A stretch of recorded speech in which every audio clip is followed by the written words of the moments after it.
पहली 4 पंक्तियां पढ़ रहा हूँ। आप लोगों की जेब में 2000 की नोट होगी, 500 की नोट होगी, उन पर एक चित्र छपा है, महात्मा गांधी का चित्र।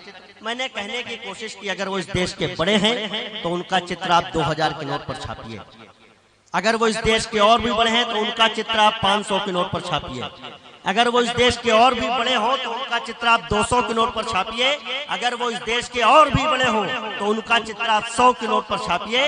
लेकिन मध्य प्रदेश की ईमानदार, जानदार और शानदार जनता से पूछना चाहता हूं कि आपके यहाँ झाबुआ के लाल पंडित चंद्रशेखर आजाद का बलिदान इतना छोटा और इतना कमजोर था कि हम उन्हें 10, 20 और 50 की नोटों पर नहीं छाप सके। लोगों ने कहा क्या देश की करेंसी को डिजाइन करने वाले लोग देश के गद्दार थे जिन्होंने चंद्रशेखर आजाद का चित्र नहीं छापा?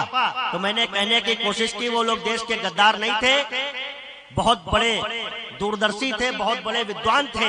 वे जानते थे कि आजादी के इन 70-75 सालों के बाद यही 2510, 20, 50 के नोट मुंबई में मुन्नी बदनाम हुई गानों में बार बालाओं के चरणों में लुटाए जाएंगे, इसलिए उन्होंने चंद्रशेखर आजाद का चित्र नहीं छापा।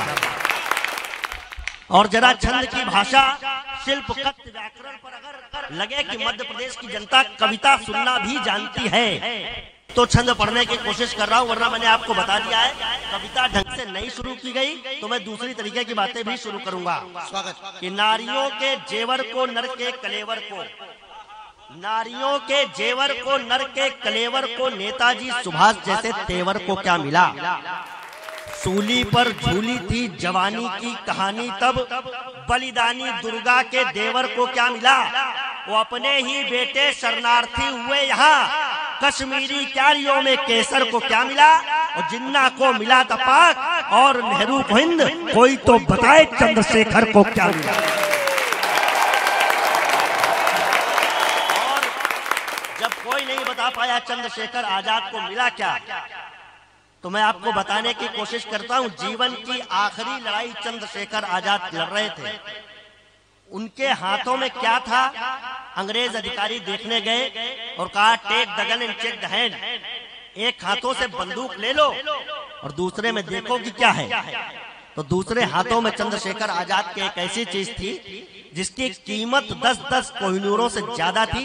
मैं बताने की कोशिश करता हूं उनके पास था क्या, और अगर लगे कि सच में उसकी 10-10 कोहिनूरों से ज्यादा कीमती वस्तु उनके पास थी तो जरा आपकी तालियां भी 10-10 कोहिनूरों जैसी होंगी। मैं पढ़ के बता रहा हूं और आप सुन के बताइएगा कि भक्त देके रक्त करे देश को सशक्त, और द्रोहियों ने सदा जड़ें काटी इस देश की, छोड़ते रहे जमीन शत्रुओं के लिए सदा, तोड़ते रहे हैं परिपाटी इस देश की, दास्ता के अभियान के विरुद्ध 5 जन्य, फूंकती रहेगी हल्दी घाटी इस देश की, और नेताओं के हाथ लगी भारत की जायदाद, शेखर के हाथ में थी माटी इस देश की।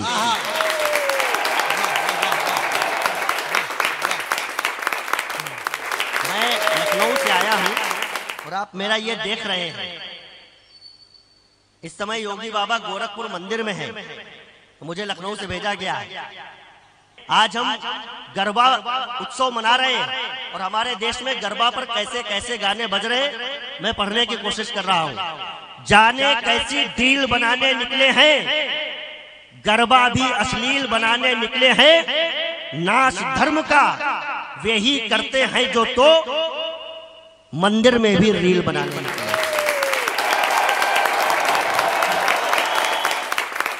अगर जरूरी है, मेरे यहाँ और आपके यहाँ पत्थरबाजी बीच में शुरू हो गई, बगावत देश से कर दुश्मनों का साज बन बैठे, पड़ोसी मुल्क की भारत में वो आवाज बन बैठे, न जाने क्या सिखाया जा रहा इनके मदरसों में, जिन्हें अशफाक बनना था वे पत्थरबाज बन